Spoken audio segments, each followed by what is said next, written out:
Raha ny famokarana sy ny fanapariana ny vokatra Power Balance no nafantarana ny JK Group hatramin'izay dia hivelatra amin'ny sehatra fampanarana ny teknôlôjia avolenta ity vondrona ity manomboka amin'ny taona 2012 ity. Ny fanadihadiana Rana Miravaka Randriamanalina sary ny Dina Rakoto. Manomboka amin'ny taona 2012 ity dia hivelatra amin'ny sehatra fampanarana ny teknôlôjia avolenta ny JK Group amin'ny alalan'ny fisokafany orinasa vaovao ao aminy dia ny Vibe Technologie, ny Vibe Mobile ary ny JK Event. Ny fisokafan'ireo dia ahafahan'ity vondrona ity manome vokatra avolenta amin'ny vidiny mirary ho an'ny vahoaka malagasy, azo tombo manokana ihany koa ny mpianatra sy ny mpandraharaha madinika. Ny Vibe Technologie dia ikarakara manokana mba azahoany tsirairay avy an'ilay atao hoe haute technologie na technologie de pointe amin'ny vidiny mirary. Anisan'izany zany ny ordinateur izay hoezahana mba azahoany ny mpianatra na mbola eny amin'ny classe secondaire izy zany na eny amin'ny universitaire izay no ezaka voalohany zany ataon'ny Vibe Technologie ho an'ny mpianatra dia ordinateur tsirairay. Misy ny fanalefahana ambidy sy ny fanalefahana amin'ny fomba andoavana an'izany ordinateur zany.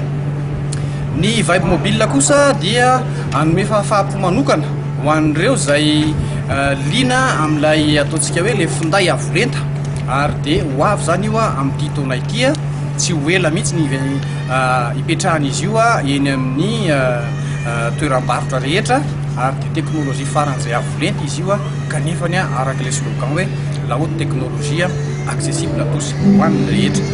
Ny JK Event kosa etsy an-daniny dia anome fahafahampo ho an'ireo izay mpandraharaha manana olana amin'ny fikarohana lalam-barotra na fitadiavana fiara-miasa amin'ny any ivelany.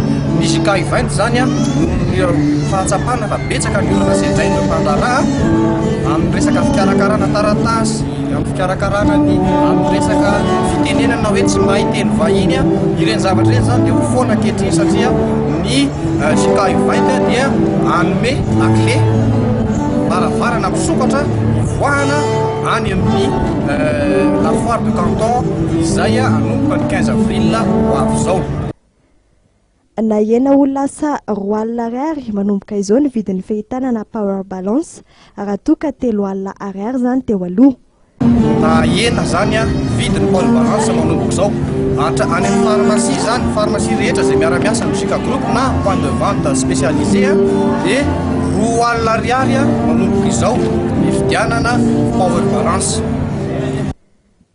Nanatanteraka lanonam-panolorana tamin'ny fomba ofisialy ny loka ho an'ireo tsara vitana tamin'ilay hetsika grande tombola spéciale fête de Noël de fin d'année izay notanterahana nandritra ny hetsika grande braderie de Madagascar ny 20 ka hatramin'ny 13 Desambra lasa teo. Teny amin'ny lapany fanatanjahantena sy ny kolontsaina Mahamasina ny JK Group. Ndresy mila Edis Natashi no nahazo ny loka goavana dia ny fiara Ford Figo. Nanakalo Power Balance. Le izy zany hitako hoe mety amin'ny fahasalamana zany le izy. Indrindra zany amin'le ohatra olona tsy ampy torimaso zany le Power Balance zany tena mampatory.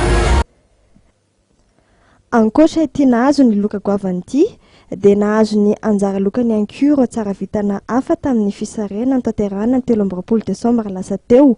Ohatra tamin'ny loka nozarana teto ohatra ny fivahinanana any ampitan-dranomasina toy ny any Guangzhou sy any Bangkok. Vaovao isan'ny nisongadina tamin'ny zao takariva izao ary mialohan'ny isarahantsika ny hoe ny fanatanterahana ny fivoriana fahatelo ny antoko sy vondrona mpanao sonisy sordalana natao teny amin'ny CCI Ivato moa izany nandiniana ny momba ny famotsora keloka.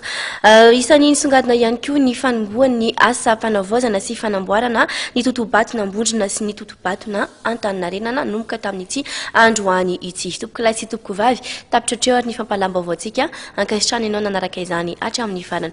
Manome fotoananao rampitso amin'ny valora trano ato anatin'ny fampahalalam-baovao amin'ny teny malagasy. Veloma tompoko.